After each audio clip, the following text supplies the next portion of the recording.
कहाँ देख रहे हो, और अगर नहीं देख रहे हो तो आज से देखना स्टार्ट करो। ये बहुत बड़ी एक प्रॉब्लम है हम लोगों की कि जब तक हम लोग समझते हैं तब तक देर हो चुकी होती है।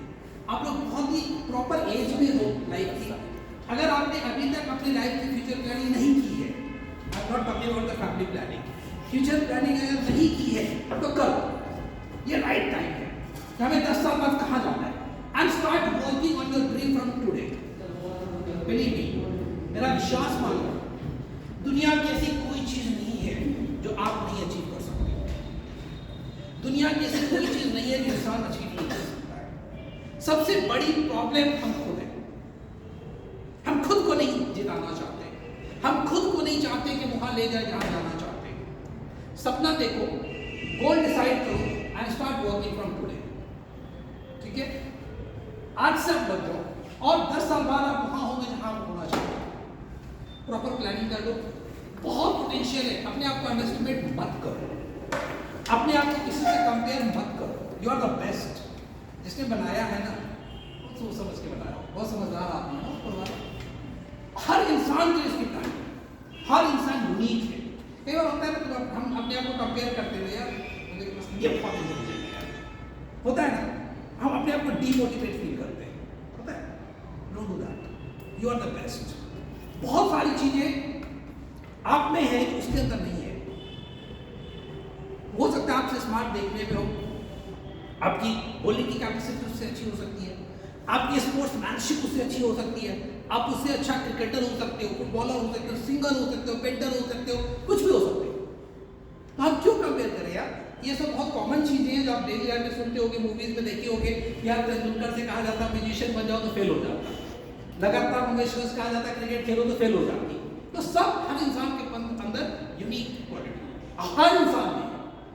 हमें अपने अंदर क्वालिटी को पहचानना है। आज एक बहुत ही ग्रेट पर्सनालिटी का डेट ऑफ बर्थ है, जन्मदिन है, जन्मदिन नहीं है, एनिवर्सरी चल रही है उसकी, 70वां वर्ष चल रहा है विवेकानंद का।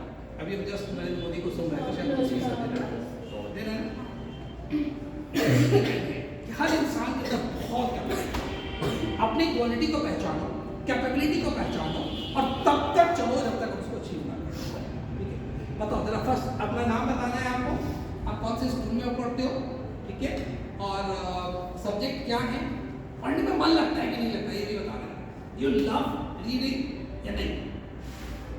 मूवी में ज़्यादा मन लगता है, इंटरनेट में, मोबाइल में ज़्यादा मन देखते हो? और क्या देखना चाहते हो, अपने आप को कहाँ देखना चाहते हो, कौन से आपको कॉलेज चाहिए, which college you are thinking, dream कौन सा है? हाँ Sir, I want Delhi University. What's your name? My name is Swapanti Madhav. पवंती Swapanti. स्वपंती, हाँ माधव, हाँ। I- अब कौन से स्कूल में हो अभी? Sir, I have done my 12th from which school? girls high school. अच्छा यस, ठीक है। आपके सब्जेक्ट क्या है? Humanities plus legal. Humanities plus ली। ह्यूमैनिटीज में कौन कौन से सब्जेक्ट हैं आपके पास? Political science, history, English and history, political science, English दिया। आप डीयू प्लान कर रहे हो, दिल्ली यूनिवर्सिटी। BHU. कौन सा college? BHU, DU plus BHU या पहले BHU plus DU? BHU plus DU. BHU के बाद डीयू जाना। ओके, डीयू में किसी कॉलेज का नाम पता है? Gargi और Mirinda. रिसर्च करिए, करो, मुझे ये कॉलेज चाहिए, and start working for that, you will get it. हाँ Sir, my name is Diya Srivastava and I'm Diya? Diya. दिया, DIYA, okay. Sir, I'm a student of in class 12 in St. Mary's College, and my subjects are English, Hindi, Economics, Psychology, along with legal studies. And I aspire to become a judge in the future. That's why I want to take 5 years law. Good. 5 year law, कौन से college में जाना है? Sir, first priority is BHU and then AU. 5 year law के लिए आपके पास priority BHU फिर डीयू है। AU. Alhamdulillah. बैंगलोर क्यों नहीं? NLU Bangalore. Because so fast, through class. तो वही मेरा नेक्स्ट क्वेश्चन है, why are you sitting here, why are you not sitting that side? Because I don't want to do CLAT, I want to do it from Central University. क्योंकि मैं class लेता हूँ, मेरे toppers Bangalore में बैठे हुए बच्चे तो जो क्लैट के लिए 5 ईयर के लिए जाएगा, जो जिसका सिर्फ ड्रीम जज में जाना है और लीगल को आपने करियर बनाना है, क्लैट करके बैंगलोर में जाके बैठेगा यार। Who told you to go for EHU and DU and not for the Bangalore? So I talked to my teachers and then they guided me in this way. Keep it in mind, I am not diverting you. My intention is not to divert you, but best जो है ना news है India के, and you can do from here. आप just उसका देख लो, plan करो, and you can proceed. Yes. So my name is Navya Saxena. अब जज क्यों बनना चाहते हो? कोर्ट अच्छा लगता है? It's a passion. पैशन है। कोई है फैमिली में जज? नहीं है। अच्छा, good. हाँ। So my name is Navya Saxena. I'm a student of last year from St. Mary's College. My subjects are humanities plus legal studies. Humanities में क्या क्या सब्जेक्ट है? English, Hindi, psychology, economics and legal studies. कौन सी college में जा रहे हैं? AU or BHU. Same as now. क्या आगे क्या करना है? Judge. दोस्ती है? दोनों जज ही बनना है। एक ही कोर्ट में। So my name is Ariza Hassan. Your name is? Ariza. Arisha. Ariza. Ta. Z-A. Za. Okay. Ariza Hassan, and I've completed my 12th from Bishop Johnson. My subjects are English, Hindi, History, Geography and Economics. I want to do a BA and LB from AU or Dr. Bhimrao Ambedkar University, which is in Lucknow. And I aspire for becoming a civil servant. Civil servant. So my name is Devansh Tiwari. I am in class 12. My subjects are Commerce plus Legal Studies, and I want to do DU. I want to do DLLB from DU. Which school you are in right now? So St. Joseph College. Myself, Sonia Chhansle. I'm from Mirzapur. अभी मिर्जापुर की एक girl बहुत famous हुई है class पर, 12th की girl. She was in news for many days in Indian newspapers. She is the first girl of India. मुझे नहीं पता, अभी तुम लोग बताओ. हाँ, 12th की गर्ल है, 12th पास आउट गर्ल है, and she is the first. मुझे नहीं पता. I'm from Bajaj. हाँ. School. My subjects were commerce. I was from commerce stream. I see myself next year as a corporate lawyer. You want to go in legal field. So I am Rishabh. I completed my 12th from Bishop Johnson School and College. From Bishop Johnson School and College, Bishop Johnson. and I want to become a judge and also corporate lawyer types. You want to go in legal field, huh? So my name is Rishabh. I'm from BGS and I thought so I become a lawyer. So You want to this go in the legal is a field? criminal lawyer. Or want to go in criminal lawyers. एक criminal lawyer की बहुत famous book है the monk who sold his Ferrari. किसी ने पढ़ी है? Yes, sir. पढ़ी है? लाइफ चेंजिंग बुक है. बुक पढ़ने की आदत है तुम लोगों की? Yes, sir. है? नहीं है तो आदत डालो. So which book? The monk who बहुत सारी बुक है बट बुक पढ़ने की आदत डालो. The monk who sold his Ferrari एक क्रिमिनल लॉयर की स्टोरी है. बहुत अच्छी लाइफ चेंजिंग बुक है. कभी टाइम मिले तो पढ़ना. अब My name is Jyotsna. I have completed my bachelor from Jaipur, Jyoti Commerce University, and I am preparing PG for Central University. So my name is Siddhi. I am studying in St. Mary's Convent, class 11.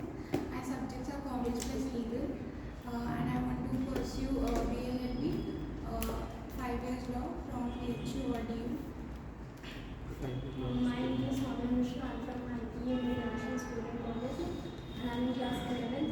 My subjects are commerce plus legal. I want to do BLLB from BHU. मैंने अपने लिए बता दिया था. मेरा नाम शैलेंद्र है. मैं बेसिकली बिहार से हूँ. But my entire family is settled in Kanpur. I am working here in Allahabad and I am teaching BS and BK from last more than 10 years.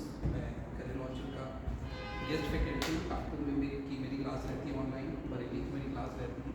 यहाँ इस सेल सेंटर पे भी हम 2-3 साल थे. चलो लास्ट टाइम हमने थोड़ा सा कुछ डिस्कस किया था रशिया और यूक्रेन वॉर.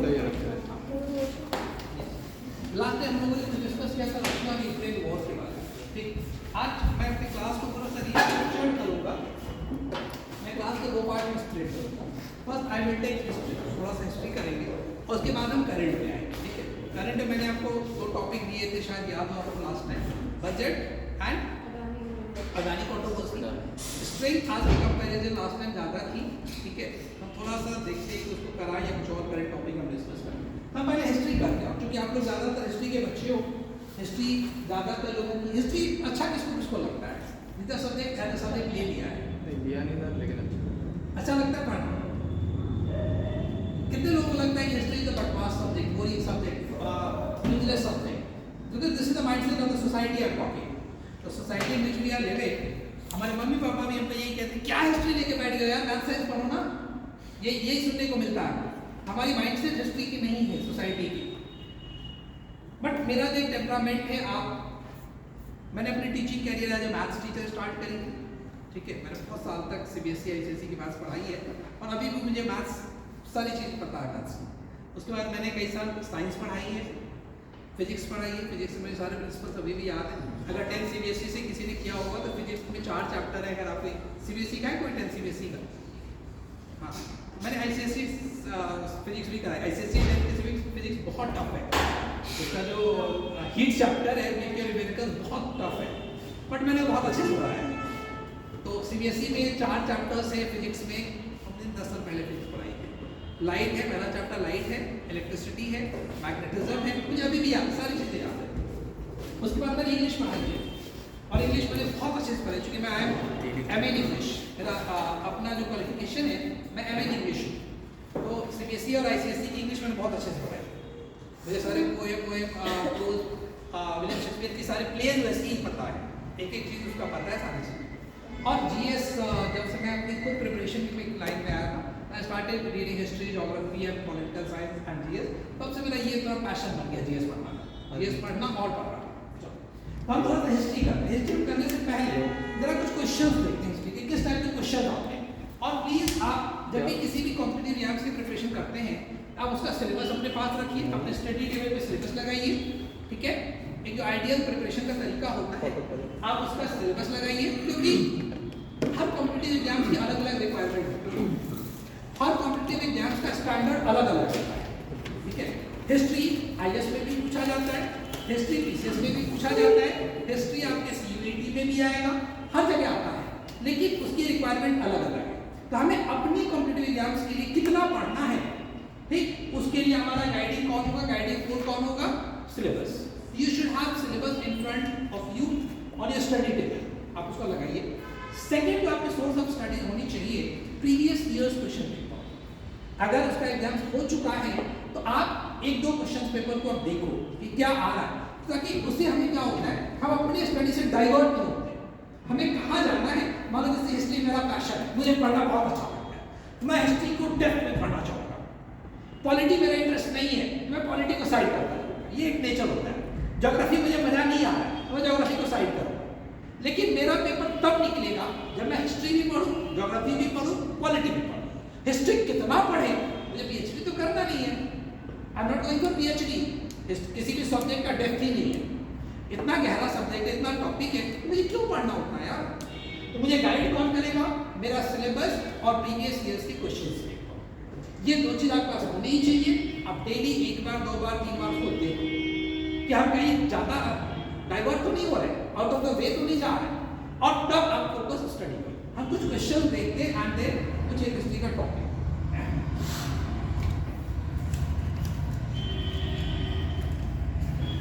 अच्छा, डेट आ गई है एग्जाम्स तो उसकी फॉर्म ऑफ फिलअप हो रहे हैं, तुम लोग देखा?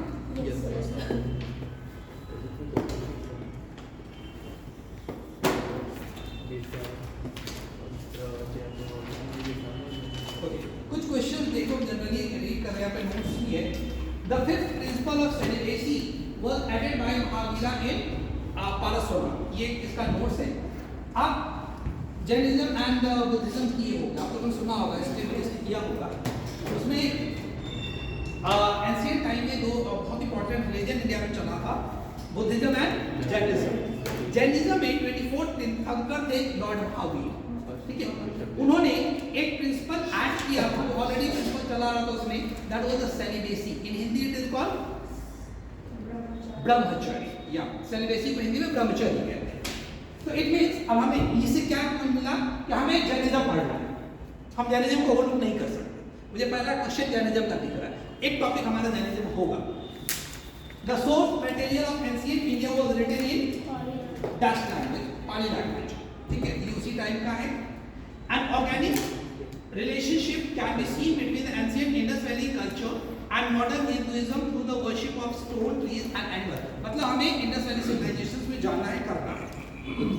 द वैदिक period did not have the this system, हमें वैदिक एज करना है, वैदिक पीरियड स्टडी करना है। वेदसांग was also known as this, ठीक है। वेदसांग के बारे में किसी ने सुना है? कौन था, नहीं था, कहां से आया था? नहीं, वेदसांग चाइनीज टॉपिक, तो हमें उस टॉपिक को करना है। अच्छा, ये चूंकि बुद्धिज्म का ही टॉपिक है, मैं रैंडम क्वेश्चन पूछूं। 26th question is the difference between Mahayana and Hinayana sect of Buddhism is this. फिर ये हीनियन महायान का क्वेश्चन है, बुद्धिज्म का क्वेश्चन है, बुद्धिज्म में डेप्थ से करना है, जैनिज्म डेप्थ से करना है। Reading 50th question of the present Daulatabad में the Mohammad bin Tughlaq move the capital from Delhi is situated near this. तो हमें अब ये मेडिकल में हम आ गए, एमबीटी एक टॉपिक है, एमबीटी हम लोग करेंगे मोहम्मद बिन तुगलक, तुगलक डायनेस्टी का रूलर था। किसी ने सुना तुगलक एमबीटी के बारे में? मोहम्मद बिन तुगलक का नाम किसी ने सुना है? क्या सुना? वाइटेस्ट फूल कहा जाता है, सबसे इंटेलिजेंट बेवकूफ कहा जाता है उसको। क्यों? बिकॉज़ उसने पॉलिसीज को बहुत अच्छा नहीं बट राइट टाइम पे इम्प्लीमेंट नहीं। सारे पॉलिसीज के फेल हो गए। जब हम लोग एमबीटी करेंगे तो आपको दिखाएंगे उसका जो 4 मेन पॉलिसीज है, टोकन करेंसी इंट्रोड्यूस किया, कैपिटल को शिफ्ट किया, कराची एक्सपेडिशन किया, ये सारे एक एक करके उसके पॉलिसीज फेल हो गए। और 2 में टैक्सेशन पॉलिसी, चारों पॉलिसीज फेल हो गए। चारों बहुत अच्छा आइडियाज था but all the 4 fail and that's why he is called the wise. और बहुत इंटेलिजेंट था, he was knowing more than 30 languages, उसको हिंदी, संस्कृत, अंग्रेजी सब आते थे but he fail. Then 60th question is Jyotiba Phule founded the Satyashodhak Samaj. Jawaharlal Nehru से years ago we made a promise with destiny and now the time has come to fulfill that promise। किसी ने नेहरू ने ये स्पीच सुनी है? कब इन्होंने ये स्पीच दिया था? Again reading the statement, years ago we made a promise with destiny। इस स्पीच का नाम है Yes, exactly। ये उनकी ट्रस्ट विद डेस्टिनी का स्पीच है जो उन्होंने मिडनाइट ऑफ 15 अगस्त 1947 को दिया था। जिस दिन इंडिया आजाद हुआ था 15 अगस्त 1947 को, 15 अगस्त की रात को उन्होंने ये स्पीच दिया था इंडियन पार्लियामेंट में। जिस स्पीच का नाम है ट्रस्ट विद डेस्टिनी, उसका पार्ट है। Now 70th question, Khan Abdul Ghaffar Khan was associated with the post frontier Gandhi. Khan Abdul Ghaffar Khan का नाम आता है स्टेडियम मूवमेंट के साथ, सिविल डिसोबीडियंस मूवमेंट के साथ। He was the ardent follower of Gandhi ji, popularly called frontier Gandhi, तो हिंदी में सीमांत गांधी कहा जाता है। खान अब्दुल गफ्फार खान को पेशावर एरिया के लिए। ये क्वेश्चन है। Now 75th question, Lord William Bentinck had abolished the practice of sati in India and was also the best governor general of Bengal। मतलब हमें विलियम बेंटिंग को करना है। विलियम बेंटिंग ने सती सिस्टम को बैन किया था। सती सिस्टम जानते हो आप लोग क्या होता है? क्या होता है? The husband is dead, the wife is also covering the fire। भी साथ में जल जला दिया होता था वाइफ के साथ हस्बैंड को। हस्बैंड Husband के साथ wife। मैं उल्टा बोलूं, सीधा करो, जान कुछ नहीं बोलूं। तो हस्बैंड के साथ वाइफ को जला दिया जाता। कितना ही ह्यूमन प्रैक्टिस था उस टाइम। इंडिया में पॉलीगैमी चलता था। पॉलीगैमी जानते हो क्या होता है? हस्बैंड हैड मल्टीपल वाइफ्स, कई सारी बीवियां होती थी, कई सारी शादियां करते थे। पॉलीगैमी का उल्टा क्या होता है? Polyandry। क्या ये भी चलता था क्या? पॉलीएंड्री भी चलता था क्या? पॉलीएंड्री क्या होता है? एक वाइफ कई सारे हस्बैंड। ऐसा कभी चलता था क्या? सुना है कोई रेफरेंस? हाँ है, महाभारत में द्रौपदी का एग्जाम्पल है। द्रौपदी हैड 5 वाइफ्स, सुना है ना? Draupadi had 5 husband. Draupadi had 5 husband, that was example of polyandry. ऐसे एग्जांपल है, ठीक है। अब सुनो, पॉलीगैमी चलता था। पॉलीगैमी में लोग कई शादियां करते थे, मेल कई शादियां करते थे। कई ऐसे इंस्टेंसेस मिले हैं कि हस्बैंड की एज 80 साल और उसने 15 साल, 16 साल, 18 साल की लड़की से शादी कर ली। 10 शादियां कर रहे हैं। अब उसकी डेथ हो गई, 80 साल में उसकी डेथ हो गई, 15 साल की वाइफ को जला दिया। इस सिस्टम को बैन किया विलियम बेंटिंग ने and he is known as one of the best governor general of India. जब हम गवर्नर जनरल एक दिन करेंगे तो सबसे बेस्ट में विलियम बेंटिंग इसके अलावा एक दो और नाम है, किसी ने लॉर्ड रिपन का नाम सुना? Yes. किस रेफरेंस पे सुना? Superstition. क्रिप्स मिशन और रिपन में 50 साल का 60 साल का Very good. क्रिप्स मिशन आया है 1940 में और रिपन था 1880 में, 60 साल का। चलो वे भी डिस्कस करेंगे। उसका मेन आता है इल्बर्ट विल कंट्रोवर्सी, रिपन का नाम। रिपन एक बहुत अच्छे गवर्नर जनरल थे, ऐसे ही ये तो हमने अच्छे कहा, एक तो बहुत गंदे गवर्नर जनरल नाम, गंदे में दो were not good for India. Lord Dalhousie. ठीक ठाक था, वो गंदा था ना। चलो एक नाम हम बताते हैं फिर इससे। लॉर्ड लिटन, लिटन का नाम आता है उसके दो तीन जो एक्ट थे, आर्म्स एक्ट था, वर्नाकुलर प्रेस एक्ट था, वर्नाकुलर प्रेस एक्ट आप सबने देखा होगा, पढ़ा होगा, ये सब उसके बैड पॉलिसी थे। Curzon, Lord Curzon Bengal partition के लिए बहुत ही फेमस है, ठीक है, ये सब। तो हमें विलियम प्रिंटिंग करना है। अच्छा, जौहर में और सती में क्या डिफरेंस होता है? जौहर नाम सुना तुम लोगों ने? क्या होता है जौहर? सर वाइफ जो होती है वो विलिंगली जाती है फायर को सैक्रिफाइस। हाँ, when wife comes to know that their husband will be captured or will be killed in a war, they willingly burn the fire and publicly in a community they commit suicide। Padmaavat movie याद आ रही है? पद्मावती देखी है सबने? नहीं देखी? Movie भी देख लिया करो, हिस्टोरिकल मूवी जरूर देखो, हिस्टोरिकल मूवी देख लिया करो। कितने लोगों ने पठान देखी? अच्छी लगी? अच्छी लगी पठान किसी को? दो ही लोग देखे? मुझे तो अच्छी नहीं लगी यार, मुझे बहुत बकवास लगी। लास्ट में पठानी इतनी कंट्रोवर्सी हुई थी, चले गए देखने, बट मुझे पर्सनली अच्छी नहीं लगी। हाँ, तो हम लोग को ये टॉपिक करना है।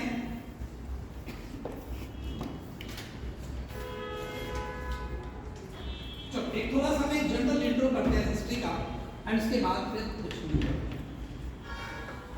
हिस्ट्री। हिस्ट्री का फादर किसको कहा जाता है? Anybody knows? फादर मतलब जहाँ से हिस्ट्री की स्टार्टिंग मानी जाती है। Anybody knows history? प्लीज नाम सुना है? फादर ऑफ हिस्ट्री कहा जाता है हेरोडोटस। नाम सुना है? नाम लिख लो। This is called father of history. First historian of India history.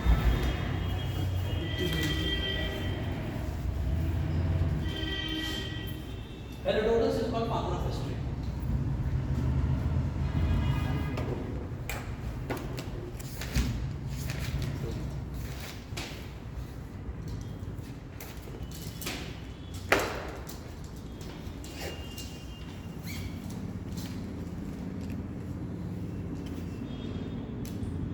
He was a Greek historian. ये ग्रीक के थे। He was a Greek historian. Greek मतलब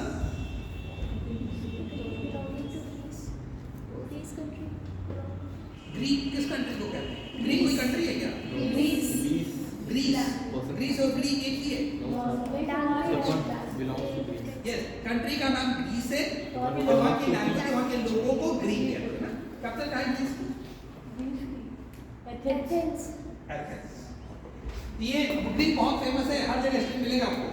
ग्रीक माइथोलॉजी, ग्रीक के हिस्टोरियन, ग्रीक के फिलोसफर, हर जगह मिलेगा। एरिस्टोटल, प्लेटो, एलेक्जेंडर, नाम सुना ये सब? सोक्रेटिस, सारे मिलेंगे आपको। ओके, नाउ मैंने एक क्वेश्चन पूछा, who is called the first Indian historian? India में बहुत पहले से बुक लिखी जा रही है, बट हिस्ट्री के फॉर्म में सिस्टमैटिक वे में विद द डेट्स किसने लिखा सबसे पहली बुक हिस्ट्री की? किसी ने इस बुक का नाम सुना है?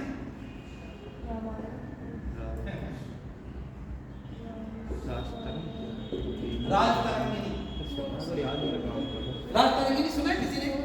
थोड़ा सुना लग रहा है। सुना। इस बुक का राइटर है Kalhana. Kalhana is on the first historian of India, the one who has written history systematically. इससे पहले भी हमें महाभारत मिलता है, रामायण मिलता है, कई सारे आपको वैदिक बुक्स मिलते हैं, but those books cannot be called the real history books. History में क्या है? सिस्टमैटिक टाइम के साथ होता है, ठीक है? अब हिस्ट्री को what can we in our study, history is divided into three groups, three parts. कौन कौन सी? Ancient and modern. एक्चुअली ये पार्ट से होना नहीं चाहिए, पॉसिबल नहीं है कि हम टाइम को डिवाइड कर रहे हैं। अगर आप जैसे रिवर है, आपने रिवर का डिवाइड किया तो ब्रेक हो गया ना उसका, रिवर रहा का। तो लेकिन हम अपनी हिस्ट्री की कन्वीनियंट के लिए, for the convenient of our study, we divide history into 3 part, ताकि हमें पढ़ने में और समझने में आसान हो जाए। फर्स्ट इज एंशिएंट हिस्ट्री, और ये पूरे वर्ल्ड में है, ऐसा नहीं सिर्फ इंडिया में है। Ancient, medieval and modern. अब ये पूरे वर्ल्ड में स्प्लिट है, लेकिन टाइम कहां से कहां तक होगा ये कंट्री टू कंट्री वेरी करता है, ठीक है।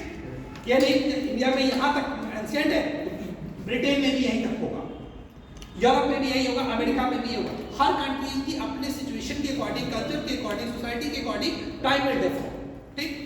अब इंडिया में एनीबॉडी नोज इंडिया की एंशिएंट हिस्ट्री कब से कब तक मानी जाती है? कब से? तो चलो स्टार्टिंग से मानी जाती है। कब तक? Till which time India's ancient history ends? 1270. 1270. 1270. Medieval का टाइम? 1500.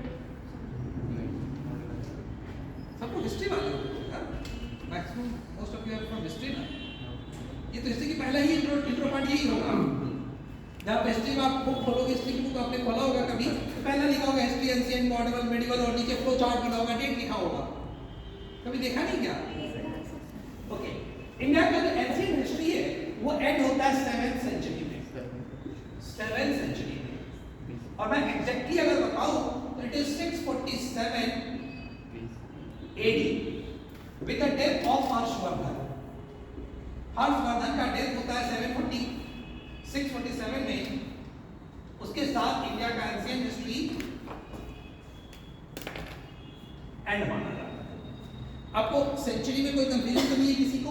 सेंचुरी के अभी कौन सी सेंचुरी चल रही है? 21st. 23rd 21st। कब से कब तक होंगे 21st?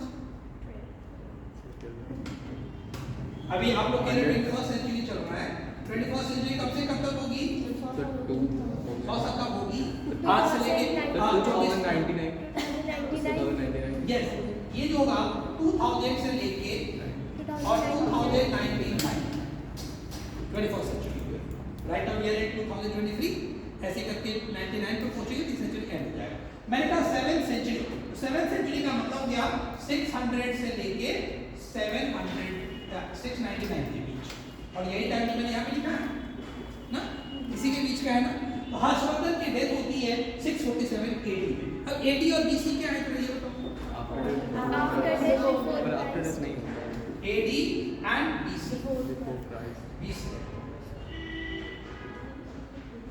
हाँ, क्या है जनरली हम इसको AD after death and BC before Christ मानते हैं कि टाइम जब क्राइस्ट का जन्म हुआ तब हम 0 मान लेते हैं। जैसे आप लोगों ने अगर मैथ्स किया हुआ, ग्राफ किया हुआ, x एक्सिस y एक्सिस करते हो ना, Yes. x axis y axis करते हो, दिस इज 0 0 ना, तो यहाँ पे हम लोग प्लस लेते हैं, प्लस साइन, +1 +2 +3 एंड दैट, यहाँ पे -1 यही होता है ना। Yes, sir. मैथ्स वाले को मेरी मैथ्स वीक है, -1 यही होता है। Yes. तो हम यहाँ मान लेते हैं कि 0 0 is the birth of Christ, Isa Masih यहाँ पे जन्म।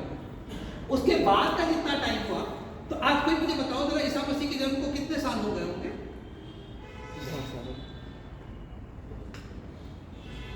ईसा मसीह के जन्म कितने साल हो गए? अरे यार 2023 इतना आसान क्वेश्चन कोई पूछेगा? मैं कह रहा हूँ ईसा मसीह के जन्म से 0 स्टार्ट हुआ, हम लोग 2023 में हैं, तो ईसा मसीह के जन्म को 2023 साल हुए। Yes. वो तो टाइम आप एग्जैक्ट निकाल दोगे, 25 दिसंबर 2023 साल हो गए, 25 दिसंबर को जन्म हुआ था, क्रिसमस मनाते हैं हम लोग। तो ये कोई बहुत बड़ा क्वेश्चन तो नहीं पूछा ना, यहीं से हम 0 मानते हैं कि आप, तो ईसा मसीह यहाँ पे जन्म हुए और आप लोग 2023 में 2023, तो ईसा मसीह के जन्म से पहले भी तो हिस्ट्री था ना। उसको हम लोग कैसे समझेंगे, कैसे जानेंगे? उसको हम लोग माइनस में करते हैं, -1 -2 -3, तो माइनस वाले टाइम को हम क्या नाम देते हैं? BC, बिफोर क्राइस्ट, क्राइस्ट के जन्म से पहले। कोई ऐसा इंसिडेंट बताओ तो दुनिया में जो क्राइस्ट के जन्म से पहले हुआ? हड़प्पन सिविलाइजेशन। हड़प्पन सिविलाइजेशन जो है वो 3000 BC का है। 3000 BC का मतलब है आज से 5000 साल पहले। ईसा मसीह 2000 साल पहले जन्म हुए, और ये 3000 और BC में ईसा मसीह के जन्म से 3000 साल पहले इंडिया में हड़प्पन सिविलाइजेशन हुआ, इंडस वैली सिविलाइजेशन। और कोई है?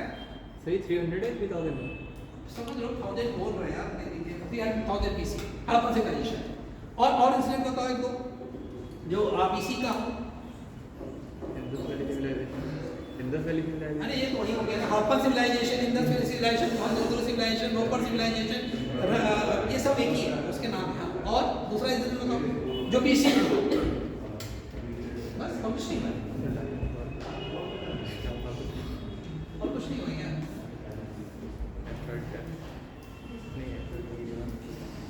तो आप ये फ्लो चार्ट बना लो, लिख लो कि the date of first mother 647 ancient implements. इसके कुछ इंपॉर्टेंट इंसिडेंट्स हैं, इंपॉर्टेंट कुछ घटनाएं यहाँ पे हुई है। आईपीसी इंडस वैली सिविलाइजेशन, ठीक है। इसके बाद वैदिक एज, वैदिक एज, वैदिक एज आपको दो मिलेगा, अर्ली वैदिक later एंड लेटर। ये तो आपको वैदिक एज मिलेगी, ये भी। और वैदिक एज का टाइम ये लगभग 3000 बीसी का है, और वैदिक एज 1000 से लेके 500-600 बीसी के आसपास, ठीक है। वैदिक एज के बाद और कोई बीसी की इंसिडेंट बताओ, घटना बताओ जो बीसी में हुआ हो। अभी हमने कई सारी घटनाएं, जैनिज्म बुद्धिज्म बीसी का टॉपिक है। जैनिज्म बुद्धिज्म भी बीसी में, अभी मैंने बताया था 600 बीसी के आसपास है।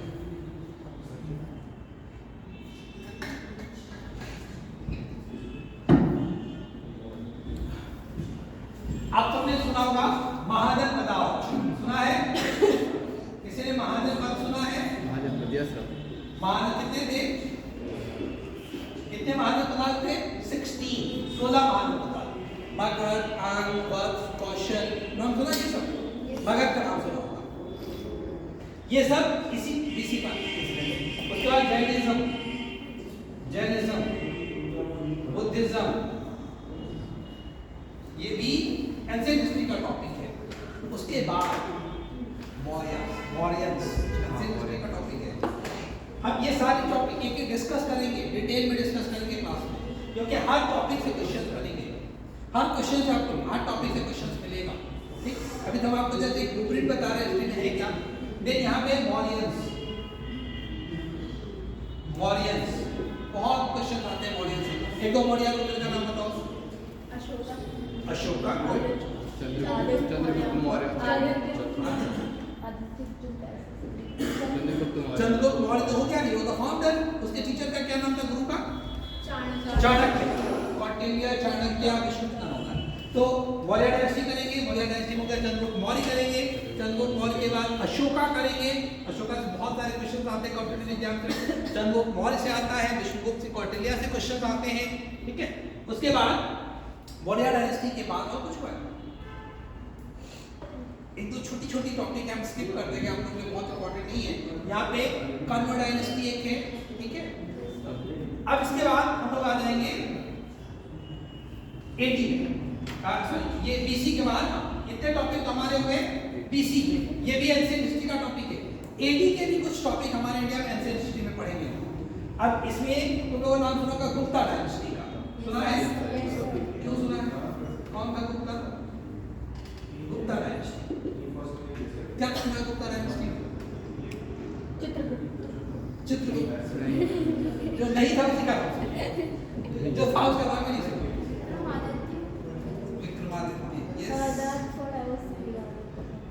और बहुत सारे गुप्ता डायनेस्टी के रूलर फेमस है। समुद्रगुप्त का नाम सब founder of that. नहीं, No sir, he was not actually the founder, but he was called as a founder.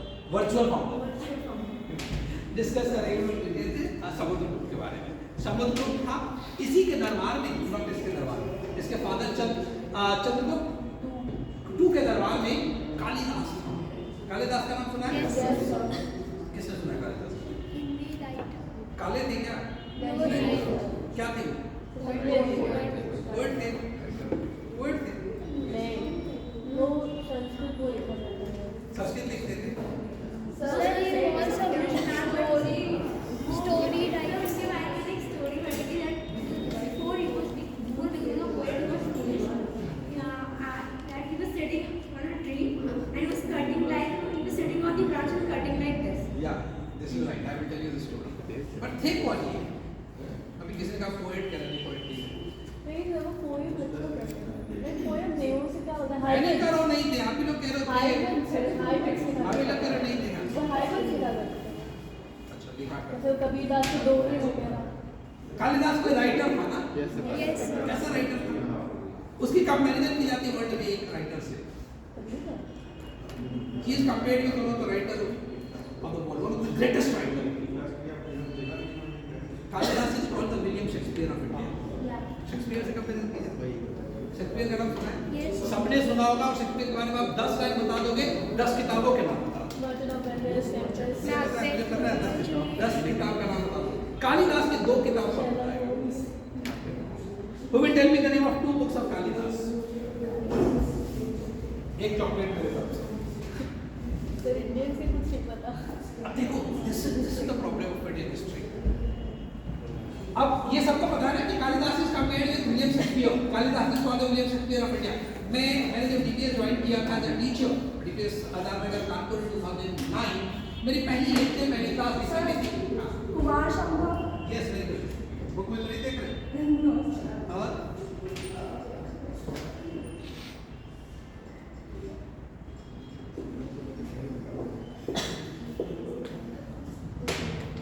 मेरी पहली क्लास इसी में जब 1-2 मिनट आप लोग इस पे टॉपिक लेंगे जरूर आगे बढ़ते कितना अनफॉर्चुनेट है कि हम अपने बारे में नहीं जानते विलियम शेक्सपियर के बारे में हम बहुत कुछ जानते हैं 4-5 बुक का नाम आप लोगों ने बताया ही नहीं उससे विलियम शेक्सपियर की सबसे अच्छी बुक कौन सी बनी है चलो As a tempest. नहीं मर्चेंट ऑफ वेनिस।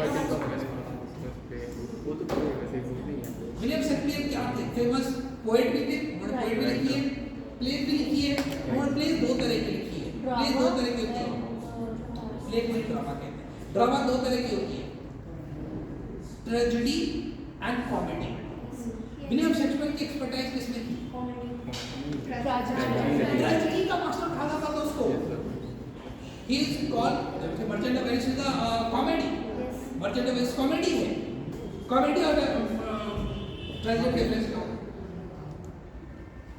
है आप सब इंग्लिश है दरअसल मास्टर इंग्लिश में पढ़ा होगा आपने ट्रेजेडी भी पढ़ी होगी कॉमेडी भी पढ़ी होगी ट्रेजेडी क्या होता है कॉमेडी ट्रेजेडी क्या होता है इसमें थोड़ी बहुत प्रॉब्लम है। Unfortunate events. ट्रेजेडी का डेफिनेशन ही यही है वैसे ट्रेजेडी का सबसे बेस्ट डेफिनेशन अरिस्टोटल का दिया हुआ है जो आप इंग्लिश में ट्रेजेडी पढ़ोगे आप नहीं जाएंगे tragedy just the and bad होती है ट्रेजिक होती है किसी की डेथ हो गई ना क्या कॉमेडी की एंड हैप्पी एंड होती है हंसते हंसते Humorous. विलियम शेक्सपियर की सबसे बेस्ट ट्रेजेडी मानी जाती है 4 हैमलेट ओथेलो मैकबेथ किंग ये 4 बेस्ट ट्रेजेडी मानी जाती है और उन चारों में सबसे बेस्ट माना जाता है जिसका माउथपीस कहा जाता है दैट इज हैमलेट किसी ने हैमलेट पढ़ी I have read all his place मैंने सारी प्लेस पढ़ी है विलियम शेक्सपियर की इस 4 ट्रेजेडी में एक पे इंडिया में एक मूवी बनी हुई थी ओथेलो पे इसी मूवी का नाम पता है आपको एक मूवी आई थी अजय देवगन नहीं था शायद हाँ अजय देवगन था और कैटरीना थी और कैटरीना कैफ का क्या नाम है विकी कौशल नहीं कैटरीना करीना हाँ दोनों थे मूवी का नाम है ओंकारा देखिए किसी ने ओंकारा मूवी आई थी 4-5 साल पहले ओथेलो पे बनी पूरी मूवी ओथेलो पे ये उनकी बेस्ट है अब हम जरा दोनों को कंपेयर करके देखते हैं Kalidas is called the William Shakespeare of India तो अब इस सेंटेंस में हु इज मोर पावरफुल और more superior sentence Kalidas is called the William Shakespeare of India Shakespeare. इस सेंटेंस के अकॉर्डिंग विलियम शेक्सपियर ज्यादा ज्यादा ग्रेट है हम दोनों को कंपेयर करके देखते हैं दोनों अपने राइटर के लिए जाने जाते हैं दोनों आर द राइटर ठीक है इन्होंने भी प्लेस लिखी है पोएम्स लिखी है इन्होंने भी प्लेस एंड पोएम्स लिखी है आप सबने कई सारे बुक्स का नाम बताया विलियम शेक्सपियर का मर्चेंट ऑफ वेनिस 4-5 का नाम हमने बताया Hamlet Othello King Lear Macbeth Tempest etcetera etcetera ये सारे बुक्स कालिदास के आप लोगों ने बहुत कोशिश करके एक बुक का नाम बताया कुमार संभव रामचरितमानस और तुलसीदास की अभी रामचरितमानस को कैसे भूल सकते हो स्वामी प्रसाद मौर्य इतना कंट्रोवर्सी कर रहे हैं डेली न्यूज़पेपर देखने को मिल रहा है देखिए ना रामचरितमानस अभी तो भूल ही नहीं सकते तुम लोग अगर न्यूज़पेपर पर न्यूज़ देखोगे तो डेली कंट्रोवर्सी हो रही है तो कालिदास की एक बुक आप लोगों ने कुमार संभव बताई कालिदास की सबसे अभिज्ञान शाकुंतलम, बहुत अच्छी मैंने पढ़ी है। Abhijnana Shakuntalam is the love story of Dushyant and Shakuntala. Abhijnana Shakuntalam का नाम लिख लो, ये सब आपको डायरेक्ट क्वेश्चन के लिए सबसे कुमार संभव लिख लो। कुमार संभव की एक दो स्टोरी बताते हैं अभी। कुमार संभव अभिज्ञान शाकुंतलम, बिना टाइम देखते रहना, जब क्लास स्टार्ट करते हो टाइम नहीं देखते। अभिज्ञान शाकुंतलम, क्योंकि मुझे थोड़ा जीएस भी करा दिया, आप लोग बोर होना तो बताता ना, तो हम उसमें आ जाएंगे, करंट में आ जाएंगे। अभिज्ञान शाकुंतलम, ये अभिज्ञान शाकुंतला दुष्यंत और शकुंतला की लव स्टोरी। एक दो लाइन इस बारे में बता दें। अभी दुष्यंत कौन था, शकुंतला कौन था? दुष्यंत का नाम सुना है? जानते नहीं। दुष्यंत राजा था, भारत का राजा था, इंडिया का उसमें राजा, बहुत बड़ा राजा। इसका बेटा था, अभी हम बताएंगे इसका बेटा। अब दुष्यंत बहुत बड़ा राजा था उस टाइम अपने, दुष्यंत। और शकुंतला कौन थी? मैंने जो बोला तो भाई बन गई उनकी बात। बट शकुंतला महर्षि विश्वामित्र और रंभा एक अप्सरा थी। विश्वामित्र एक ऋषि थे, रंभा मुझे एग्जैक्ट उसकी मदर का नाम बेटी नहीं याद, बताएंगे। उसकी बेटी थी, मतलब इंद्र की अप्सरा, इंद्र की बाल डांसर जिसको आप कहते हो वो, प्लस विश्वामित्र की बेटी थी, बहुत खूबसूरत थी। अब जब उसका जन्म हो गया था तो जो उसकी मदर है वो वापस इंद्रलोक चली गई। उसको एक ऋषि ने अडॉप्ट कर लिया। उस ऋषि का नाम है कण्व ऋषि। कौन से ऋषि? कण्व ऋषि। तो ये कण्व ऋषि की अडॉप्टेड बेटी थी शकुंतला, बहुत खूबसूरत थी। उसको अच्छे से पाला, जंगल में ही रही। ऋषि लोग जंगल में रहते थे ना, कुटी वुटी बना के, जंगल में ही रही। जंगल के हर पेड़ पौधे जानवर सब उसको बहुत अच्छे से पहचानने लगे। जंगल में बची रह रही है। She was very pretty, very beautiful. Dushyant शिकार करने के लिए निकलते हैं, एंड दुष्यंत शिकार करते करते उसको रास्ते प्यास लगी, ऋषि के आश्रम में जाते he saw the beautiful bird and he fail in love with that. अच्छा लगा, दोनों ने शादी कर ली। दुष्यंत की और शकुंतला की शादी। जब दुष्यंत वापस जाने लगे तो शकुंतला को साथ लेके नहीं गए, कहा कि तुम कोई होगी कि आप विदाई होगी या जो भी रहा हो कंडीशंस की, हम आएंगे तुमको लेने ले जाएंगे। शकुंतला ने क्वेश्चन किया, आप जा रहे हो, आप राजा हो, आपको हजारों रानियां होती हैं, राजा लोग हजारों शादियां करते हैं, आप कैसे याद रखोगे कि शकुंतला भी मेरी एक वाइफ है? हाउ विल यू रिकॉग्नाइज मी? कैसे पहचानोगे आप मुझे? तो दुष्यंत ने अपनी एक रिंग निकाल के दी, अंगूठी। ये लो, ये पूरी अज्ञान शकुंतला की स्टोरी। हाँ, ये लो और मुझे तुम दिखाओ, मुझे याद आ जाएगा कि हमने लेते जंगल में कोई शादी करी है। I will accept you. अब ये जो पूरी प्ले है अभिज्ञान शाकुंतला, मैंने अभी संस्कृत में पढ़ा है, मेरे गुरुजी बहुत संस्कृत के बहुत बड़े स्कॉलर हैं। तो अब राजा गया दरबार में, भूल गया शादी की है मैंने, and he got engaged in his different day to day work. अब शकुंतला इंतजार कर रही है कि अब दुष्यंत आएगा, अब आएगा। ये जो सेपरेशन का पेन है, दर्द है, तुमने प्यार में किया है? अच्छा लगता है कह रहा था, प्यार का जो दर्द होता है, मुझे नहीं पूछना आपने किया है। तो ये जो शकुंतला का दर्द है, पूरी दर्द में ये लिखा। इसमें एक लाइन संस्कृत का आता है, मुझे संस्कृत का उसमें याद नहीं है। शकुंतला लव लेटर लिखती है, लव लेटर लिखा जाता है प्यार। अब लेटर नहीं लिखते, व्हाट्सएप मैसेज। तो शकुंतला लव लेटर लिखती है अपने दुष्यंत को, और वो लव लेटर लिखती है लोटस के पेटल्स पे, गुलाब के पंखुड़ी पे लिखती है। अब देखो, जो मेरे गुरुजी थे उन्होंने एक्सप्लेन किया, बता रहे उनके सेंटेंस। अब कालिदास लिख रहा है, कालिदास को जो एक्सपर्टाइज सिमिली में है, उपमा का सबसे महान राइटर कहा जाता है। फिगर ऑफ स्पीच तुम लोगों ने पढ़ा होगा। सिमिली क्या होता है? सिमिलर, कंपेयर, दो चीज की कंपैरिजन की जाती है। तो कालिदास लिखता है कि शकुंतला ने लव लेटर गुलाब की पंखुड़ी में लिखा। गुलाब सबसे सॉफ्ट फूल, कॉमन फूल होता है, उसकी पंखुड़ी एक बहुत सॉफ्ट होता है, और लिखा किससे? अपने नाखून से। English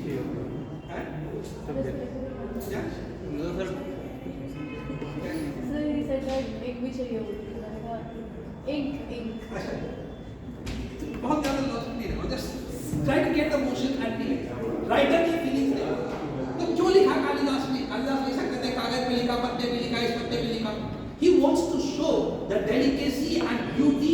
tenderness of the girl of the heroine, वो शकुंतला जो गुलाब के पंखुड़ी पे लिख रही है, अपने नाखून से लिख रही है, वो जब गुलाब इतना कोमल होता है उसमें जो नाखून से लिखा जाए वो नाखून कितना कोमल होगा, जिसका नाखून इतना कोमल होगा, हीरोइन कितनी कोमल होगी। अब बाकी चीजों को नहीं पढ़ो, ये राइटर का इमेजिनेशन है, लिखने का तरीका है। और अभिज्ञान शाकुंतला के लिए मैं कह रहा हूँ बहुत अच्छी बुक है, वो है भाई एक संस्कृत का बहुत बड़ा स्कॉलर है, उन्होंने रिसर्च करना, मैक्स मूलर, नाम सुना है किसी ने? Max Muller. ये मूलर किस कंट्री के होते हैं? बहुत बड़ा एक फुटबॉलर है, जर्मनी के होते हैं। He was a German Sanskrit scholar, ये जर्मनी का था, संस्कृत का बहुत बड़ा स्कॉलर है।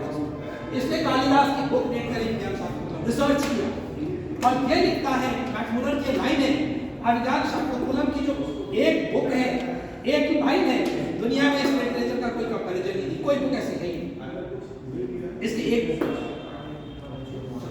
तो एक बुक हो गया अभिज्ञान शाकुंतलम। थोड़ी सी कुमार संभव के बारे में बताने, जब कालिदास की बात आई, कुमार संभव की जो book written on the birth of Kumar, Kumar किसका नाम था? कौन थे कुमार? कुमार किसको कहा जाता है? किस भगवान को कहा जाता है? कुमार एक भगवान का कार्तिकेय को कहा जाता है, शंकर जी के बेटे, लॉर्ड शंकर और पार्वती के बेटे को कुमार कहा जाता है। तो ये जो स्टोरी है कुमार के बर्थ की स्टोरी है, बोल तो नहीं हो रहा, ये शंकर जी और पार्वती का बेटा कार्तिकेय की जन्म की।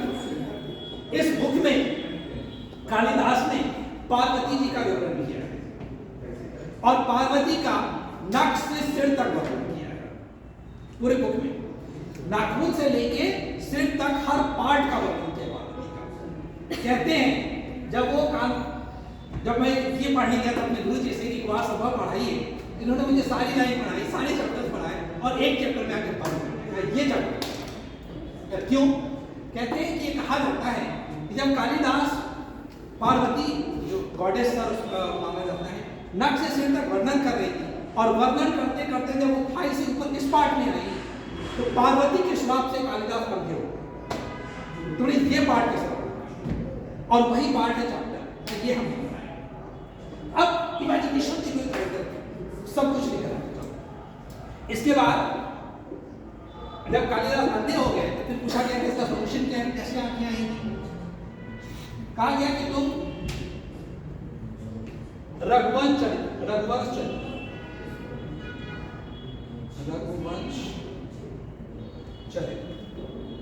ये रामचंद्र जी की स्टोरी, और रघुवंश चरित लिखने के बाद उनकी आईसाइट वापस आ गई। लिखा कैसे जबरदस्त? अच्छा कैसे लिखा? ये बड़ा क्वेश्चन है, बहुत बड़ा क्वेश्चन है। किसी ने जॉन मिल्टन का नाम सुना है? John Milton, paradise lost book का नाम सुना है? Paradise lost, paradise regained book का नाम सुना है? दुनिया का सबसे बड़ा इंग्लिश का एपिक कहा जाता है पैराडाइज लॉस्ट। ये जॉन मिल्टन की, तुम लोग हाई स्कूल इंटरव्यूज की बहुत सारी पोएम्स है यार। एक पोएम है 12th यूपी बोर्ड में, on his blindness. UP board का कोई है? ऑन हिज ब्लाइंडनेस, ये जॉन मिल्टन की पोएम। जॉन मिल्टन जब 44 इयर्स का था, 44 साल का था, तो वो अंधा हो गया था और उसके बाद उसने दुनिया की सबसे बड़ी इंग्लिश की एपिक लिखी है ऑन हिज ब्लाइंडनेस। उसका नाम लिख लो, राइटर का नाम लिखो, ऐसे को नाम पूछ लिए जाते हैं।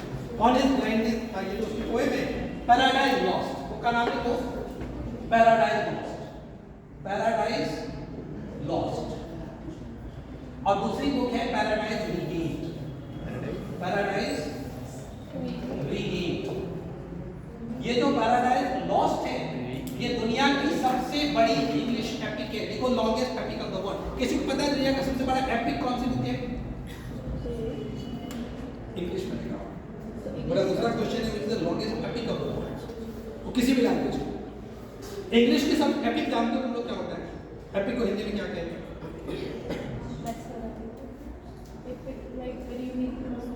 एपिक को हिंदी में कहते हैं महाकाव्य।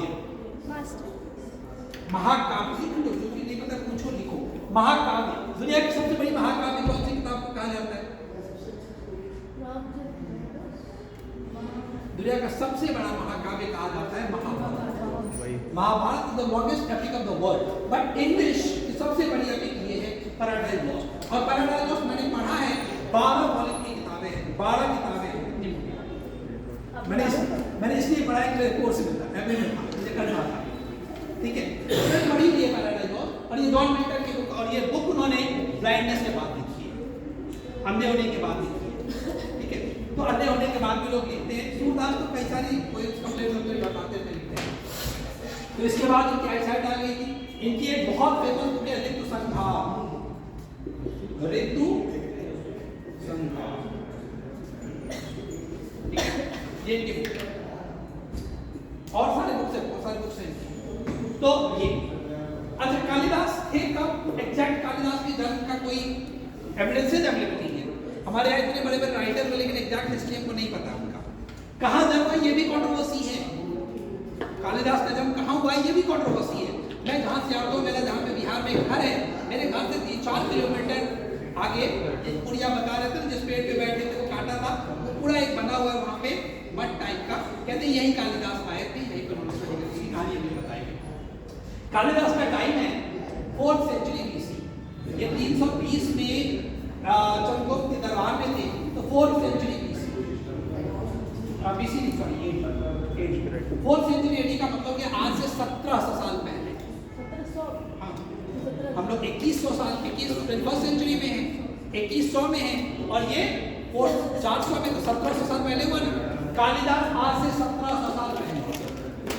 तो लोग विलियम शेक्सपियर के फैन, बुक्स पढ़ते हो, बहुत सारी बुक्स पता है। किसी को विलियम शेक्सपियर का ईयर ऑफ बर्थ पता है या जन्मदिन पता है, कब होता है? 1669 बताओ ना जी। विलियम शेक्सपियर का डेट ऑफ बर्थ है 24 अप्रैल 1564, और हर साल 24 अप्रैल को विलियम शेक्सपियर के जन्म पे वर्ल्ड लिटरेसी डे मनाया जाता है। अप्रैल आने वाला है 2 महीने बाद, 1 महीने बाद देखना, 24 अप्रैल को वर्ल्ड लिटरेसी डे मनाया जाता है विलियम शेक्सपियर के याद में। विलियम शेक्सपियर की डेथ किसी को पता है? 1564 का मतलब क्या? आज से 600 साल पहले मान लेते हैं, 500 साल पहले। ये 1700 साल पहले और ये 500 साल पहले। लगभग विलियम शेक्सपियर से 1200 साल एज में बड़े थे कालिदास। कितने साल पहले? कितने साल पहले बड़े थे? लगभग 1200। अच्छा, विलियम शेक्सपियर की हम डेथ ऑफ डेथ बता रहे हैं। विलियम शेक्सपियर की डेथ हुई है 24 अप्रैल 1616। यस, जिस दिन उसका जन्म हुआ उसी डेट पर उसकी डेथ हुई। नहीं, सुसाइड नहीं किया था ना। विलियम शेक्सपियर आए ना। ऐसे एक और कोई था जिनकी मतलब डेथ ऑफ बर्थ से विलियम शेक्सपियर की मुझे याद है। तो ये और ईयर देखो 1660 में इनकी डेथ हो गई। ये लगभग 50 साल की एज में भी So month 50 which April? 80 साल लगभग क्या है 36 इधर और 52 एग्जैक्ट 52। अब देखो विलियम शेक्सपियर से तो 1200 साल बड़े थे कालिदास। दोनों ने प्ले लिखी, दोनों ने अच्छी प्ले लिखी। कंपेयर टू विलियम शेक्सपियर इनके प्ले और ज्यादा अच्छे हैं according to the Sanskrit scholar. In spite of that Kalidas is called the Shakespeare of India.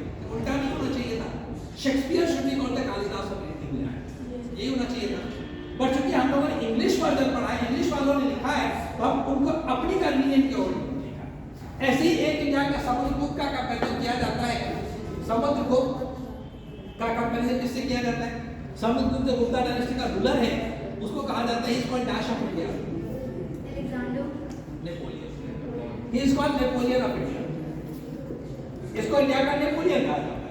अगर मैं ऐसे फिर से कंपेयर करूं, आप देखोगे नेपोलियन वाले को जानते हो तुम लोग? Anybody has heard Napoleon? Napoleon के बारे में किसी कुछ पता है? क्या नाम उसका पूरा नाम क्या था?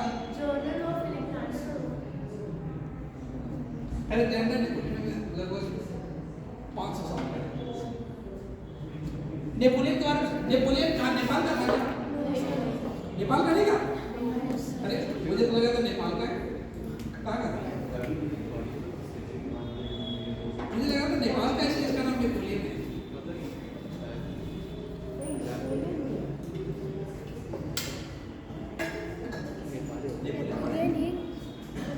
नेपोलियन सबने पढ़ा है, सबने सुना है, 9th-10th में बुक में है, सीबीएसई में भी, आईसीएसई में भी है।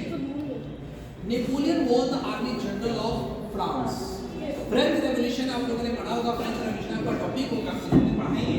फ्रेंच रेवोल्यूशन के बाद वो फ्रांस का आर्मी जनरल हो गया।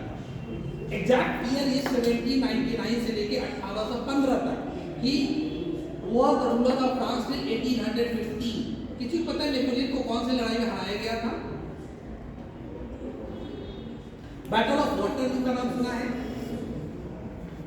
इसी के नाम से फेमस है बैटल ऑफ वाटरलू। वाटरलू कहाँ है? पानी के अंदर लड़ाई की थी क्या? वाटरलू क्या है? पानीपत है क्या? Is there any relation between Waterloo and Panipat? Battle of Waterloo सुना है सबने ना? लिख लो। Battle of Waterloo was fought in 1815 in which Napoleon Bonaparte was defeated by the combined forces of Britain, France, Russia and Russia. कुछ समझ आया? Battle of Waterloo. Battle of Waterloo.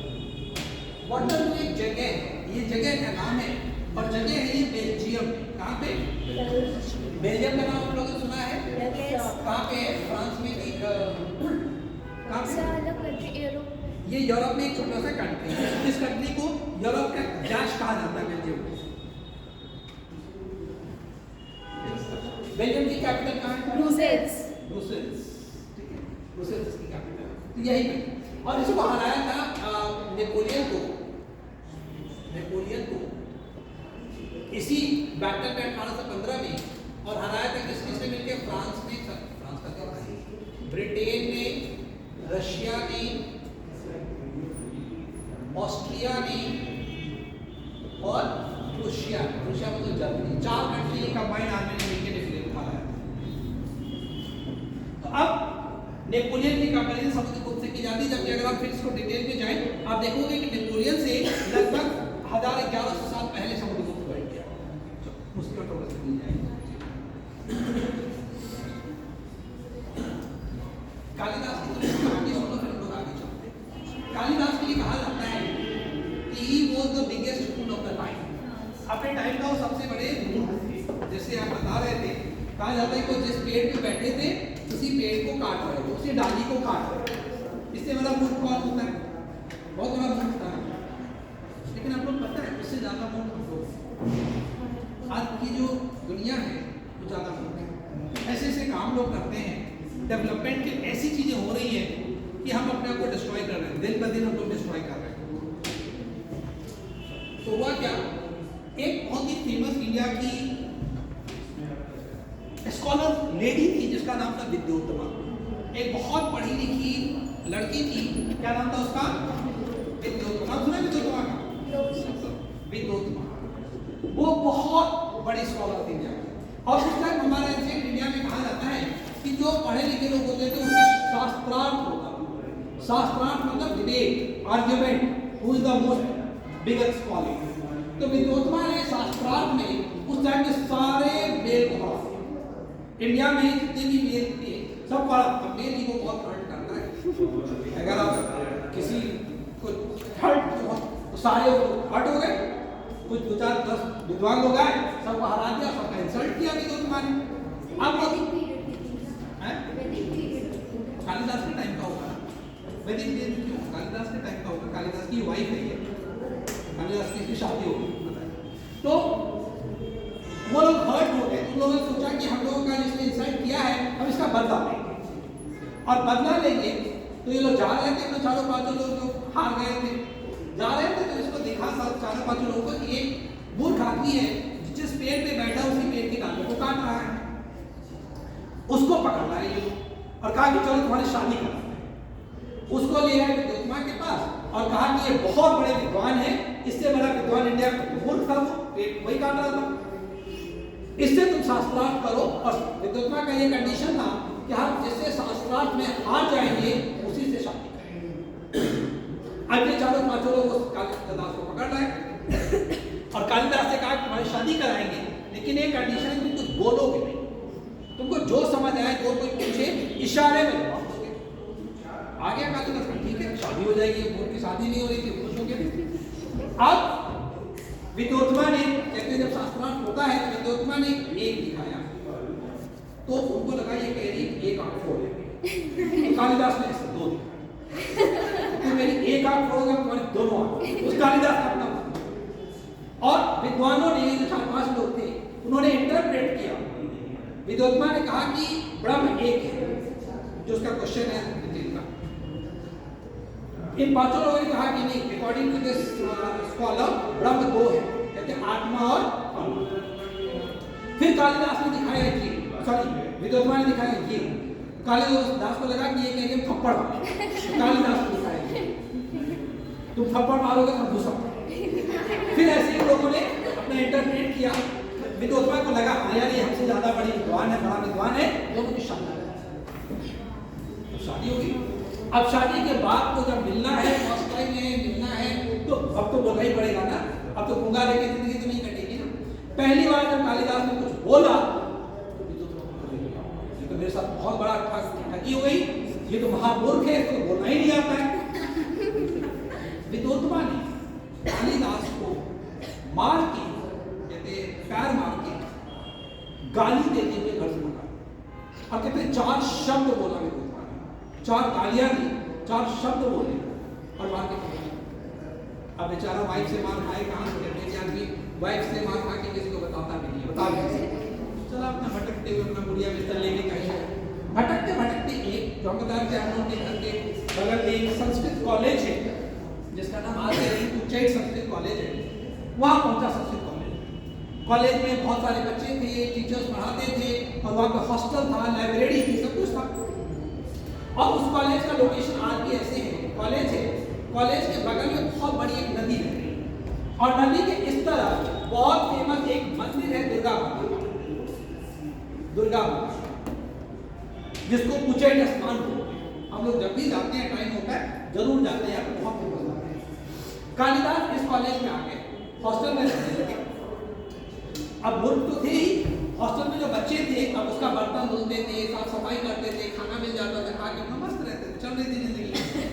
एक दिन इसलिए बहुत बड़ी नदी है, इस नदी में बाढ़ आई, बहुत भयंकर बाढ़ आई। तो कॉलेज के बच्चों ने शर्त लगाई, शर्त लगाते थे, बड़ा बाती शर्त लगती रहती है बचपन कि जो इस नदी को पार करके चला जाएगा उसको ये पुरस्कार होता है। ऐसी शर्त है बचपन में बहुत ही रहती है। अब कौन जाएगा भाई इतनी बड़ी नदी को पार करके, और रात में जाना है, 12 बजे रात में जाना है, कौन जाएगा? जान लेके कौन मूर्ख जा सकता है? कालिदास कहाँ चले जाएगा, बहुत बड़े तैराक है, उसको अपनी जान की परवाह नहीं है। जिस पेड़ पे बैठा था उसी डाली को काट रहा था, तो क्या अपनी जान की परवाह सोचे? कहाँ चले जाएंगे? कहा यार ठीक है, लेकिन तो 12 बजे रात में जाओगे, तुम गए कि नहीं गए, पार उस तरफ गए कि नहीं, कैसे पता चलेगा? हो सकता है तुम जाओ बीच से वापस आ जाओ। तो कालिदास ने हाथ पे काला लगा, ये लो, और तुम उस तरफ जाके अपना पंजा का निशान कहीं पे लगा के आना, तो हम लोग अगले दिन जाके देखेंगे कि हाँ तुम यहाँ आए। चला कालिदास बोल कान के अपना लगा के तैरते हुए चला गया, हाथ उठा के। अगर तुम लोग को तैरना आता है, जानते हो मुझे स्विमिंग आती है, एक हाथ से भी लोग तैर लेते हैं, एक्सपर्ट होते हैं, ठीक है। तो अपना चला गया हाथ पकड़ करके, और वहां जाके कहते हैं कि वो जो पंजा से लगाने लगा वो एक्चुअली दुर्गा माता, तो दुर्गा माता ने उसका हाथ पकड़ लिया। अभी भी वहां पे फोटो बनी हुई है, स्टैच्यू बनी हुई है, दुर्गा माता ने हाथ पकड़ा हुआ है, कालिदास के हाथ में काला लगा हुआ है। अब कालिदास को दुर्गा माता ने आशीर्वाद दिया, कहते हैं जो किंवदंती है कि तुम आज की रात में जितनी बुक छू लोगे वो सब तुम्हें याद हो जाए, जितने पन्ने पलट लोगे सब याद। कालिदास आया वापस, और लाइब्रेरी में चूंकि था ही संस्कृत का कॉलेज था, पुस्तकालय थी, रात में पुस्तकालय में सारी किताबें छू गया, पलट गया, सारी उसको याद हो गई। अगले दिन सुबह जब बच्चे उठे, तो हमारे यहाँ थोड़ा सा बिहार का एक ट्रेडिशन है, कल्चर है, लोग सुबह अर्ली आवर में स्टडी करते हैं, 3 बजे 4 Yes, sir. रखते कहते सुबह का माइंड बहुत फ्रेश होता है। अब सुबह उठ के बच्चे इस कॉलेज के पढ़ने लगे 3-4 बजे, पढ़े, जैसे ही कोई बच्चा कुछ पढ़े, कोई गलती बोले, कालिदास को डांट दे, या तुम गलत पढ़ रहे हो, ये गलत है, क्योंकि पागल हो क्या, ये बर्तन धुलने वाला, इसको क्या पता कि ये गलत है? 2-4-10 को ऐसे डांटा कालिदास ने कि गलत पढ़ रहे हो, ऐसे नहीं है। सब लोग गए इसकी शिकायत करके टीचर के साथ, या अक्सर ये कह रहे हैं कि गलत है, टीचर ने सुना हाँ तो सही कह रहा है, तो गलत है, उसकी सारी नॉलेज कहते कालिदास उसके बाद कालिदास ने जो 4 किताबें लिखी, जो मैंने 4 किताबों का नाम बताया, उस चारों किताब के पहला शब्द वही है जो विद्योत्मा ने उनको गाली में 4 शब्द थे, उसी स्वर्णिम किताब में। उसके बाद फिर कालिदास वापस आया, ये कालिदास की। अब इसके बाद जल्दी से देखो कि हम लोग गुप्ता डायनेस्टी करेंगे। गुप्ता डायनेस्टी के बाद यहाँ पे हम लोग हर्षवर्धन करेंगे, ठीक है। हर्षवर्धन के डेथ के साथ ये एंशिएंट हिस्ट्री हमारा खत्म हो जाएगा। एंशिएंट के बाद हम लोग आएंगे मेडिवल में। Medieval history of India starts कब से होता है? नेचुरली 7th सेंचुरी के बाद 8th सेंचुरी से स्टार्ट होगा, क्योंकि 7th में ये एंड होता है। इसकी स्टार्टिंग होती है 8th सेंचुरी से लेके 8th to 18th century, 8th to 18th century, लगभग 1000 साल की स्टोरी ये है। इसमें आप 2 पार्ट पढ़ेंगे। इसमें आप 2 पढ़ेंगे, अर्ली मेडिवल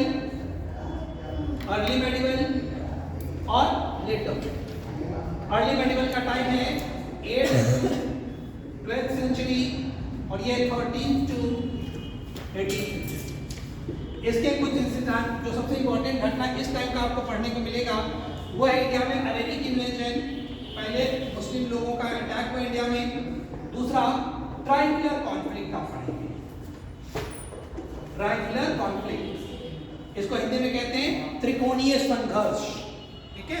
कहीं अगर इंग्लिश में दिक्कत हो तो हिंदी वर्ड जरूर पूछेगा। त्रिकोणीय संघर्ष, जिसमें हम लोग पाल डायनेस्टी, प्रतिहार डायनेस्टी और राष्ट्रकूट डायनेस्टी की लड़ाई देखेंगे, ठीक है। ये इसी में हम लोग इसके बाद पढ़ेंगे। इसके बाद battle of Tarain. Battle of Tarain किसके बीच हुआ था, नाम सुना किसी ने? Battle of Tarain. 2 बैटल होता है, फर्स्ट सेकेंड।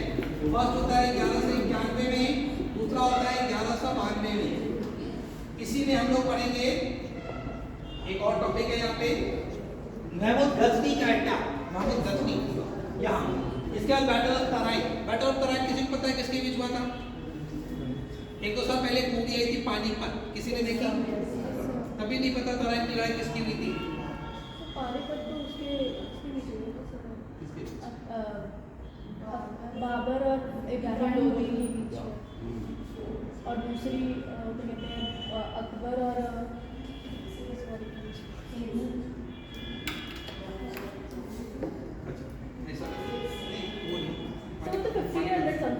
दूसरी मूवी कौन सी आई थी? नहीं ये भी बता, क्या नाम था इस मूवी का यार, इस पैटर्न पे बनी है, ये बता रहे तो आ जाएगा नाम। जिसमें मोहम्मद गौरी और पृथ्वीराज चौहान, कौन सी मूवी थी? सर सम्राट पृथ्वीराज। पृथ्वीराज नाम से था, पृथ्वीराज नाम था मूवी का, क्या सम्राट पृथ्वीराज था, हाँ उसी मूवी। तो ये मोहम्मद गौरी और पृथ्वीराज चौहान की लड़ाई हुई थी। फर्स्ट बैटल ऑफ तराइन में पृथ्वीराज चौहान जीत गए थे और दूसरे में वो हार गए थे, ठीक है। हम लोग यहाँ पढ़ेंगे। इसके बाद ये टॉपिक खत्म हो जाता है। लेटर वैदिक नहीं, इसी में यहाँ तक खत्म होता है। लेटर वैदिक हमको 2 चीजें पढ़नी है। हल्दी घाटी की उससे एक छोटा सा पार्ट है।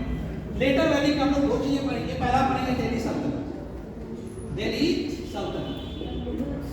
दिल्ली सल्तनत से 5 डायनेस्टी हुई है, अगर आप लोग पता, किसी पता है?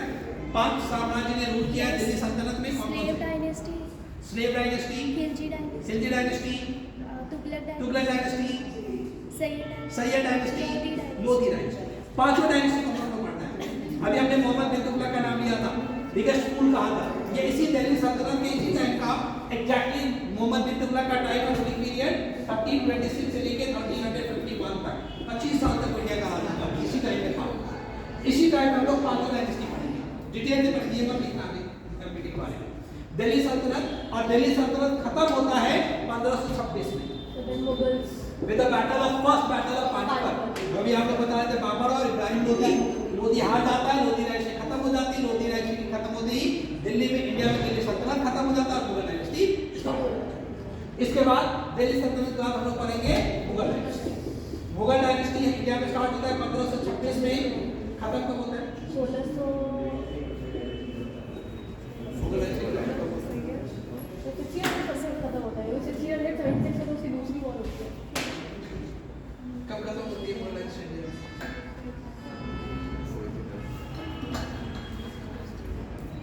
1814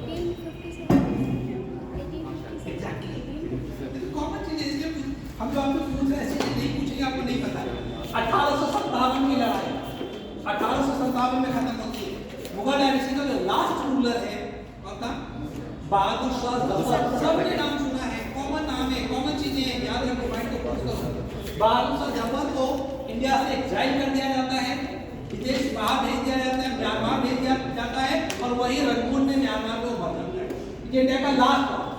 लेकिन इस टोटल मुगल डायनेस्टी में 17 राजाओं ने रूल किया है। 17 राजा।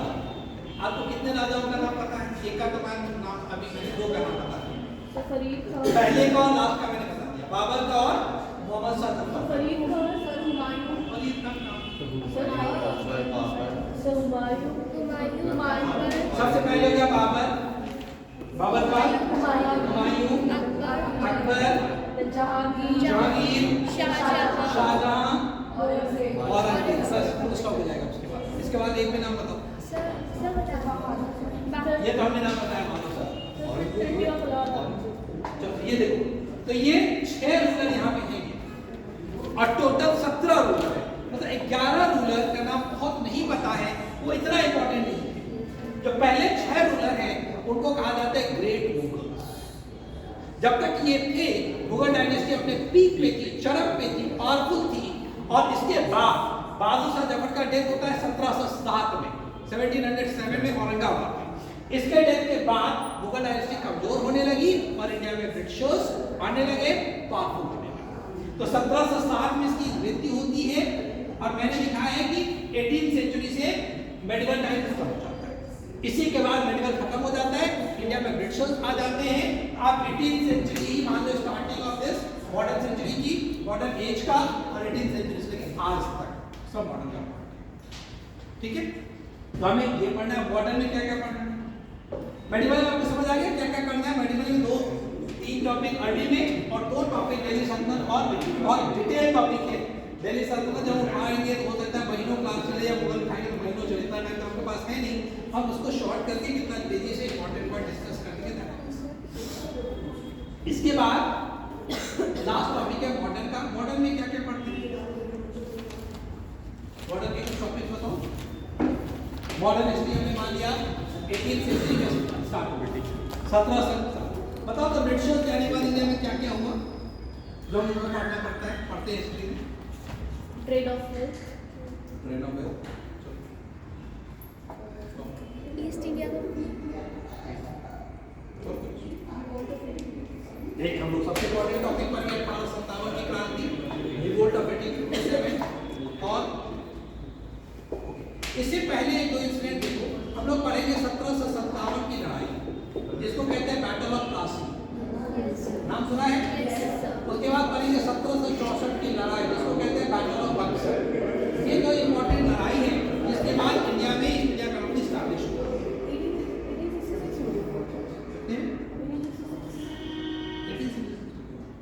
1757 battle of Plassey, 1764 battle of Buxar. ठीक है, इसकी ईस्ट इंडिया एसोसिएशन होना क्या? हाँ, वो दादा भाई नौरोजी के इंस्टीट्यूशन जो है दादा भाई नौरोजी की है, वो अलग चीज। अच्छा, हम ये भी डिस्कस करेंगे इंडिया के अलग अलग ऑर्गेनाइजेशन, सोशल रिफॉर्म ऑर्गेनाइजेशन, एक अलग से टॉपिक हम लेंगे पूरे सारे गवर्नर जनरल में। ठीक है, इसके बाद एक इंपॉर्टेंट टॉपिक यहाँ पे हुआ है आईएनसी बनना, कांग्रेस पार्टी का बनना, इंडियन नेशनल कांग्रेस का बनना। ये साल बना था 1885, ये करेंगे। उसके बाद हम लोग बंगाल पार्टीशन करेंगे, बंगाल पार्टीशन 1905 करेंगे। मुस्लिम लीग करेंगे 1906 में मुस्लिम लीग का बनना। उसके बाद 1916 में लखनऊ कॉन्फ्रेंस करेंगे, लखनऊ। अब 1915 से लेके और 1947 तक गांधी आपको अलग से टॉपिक करना है। अब गांधी में कई सारी चीजें आ जाएगी, उनके सारे movement, non cooperation, civil disorder movement, quit India movement, सारी चीजें। 1947 हम लोग को मॉडर्न हिस्ट्री में करना है। ये ब्लूप्रिंट है। नेक्स्ट टाइम आप ये बताओ कहाँ से स्टार्ट कर दें, एंशिएंट से करें, मेडिवल से करें, मॉडर्न एंशिएंट से कर दें। एंशिएंट थोड़ा सा बोरिंग लगेगा, थोड़ा सा बोरिंग होगा। तीनों में चूंकि एंशिएंट की बहुत सारी चीज़ों को नहीं पता है तो मेडिवल, मॉडर्न, चलो हम एंशिएंट से स्टार्ट कर लेते हैं। हम last time next time IBC and वैदिक एज कवर करने की कोशिश करेंगे। ठीक है, आईबीसी कितना हो पाता है थोड़ा सा करेक्ट कर लो, ज़्यादा हो गया इसमें, आधा घंटे का टाइम बचा है। ब्रेक तो नहीं चाहिए 2 मिनट की? हाँ चलो 2 मिनट की ब्रेक ले लो आप लोग। 5 मिनट की ब्रेक, 30 हो रहा है, 35 में भी ब्रेक। जस्ट 5 मिनट का ब्रेक, ज़्यादा टाइम नहीं लेना, थोड़ा सा करेक्ट करेंगे।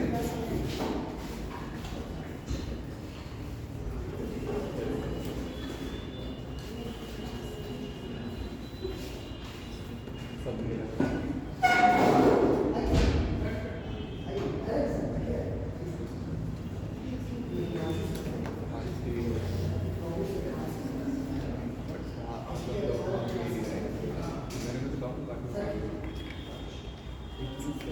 तो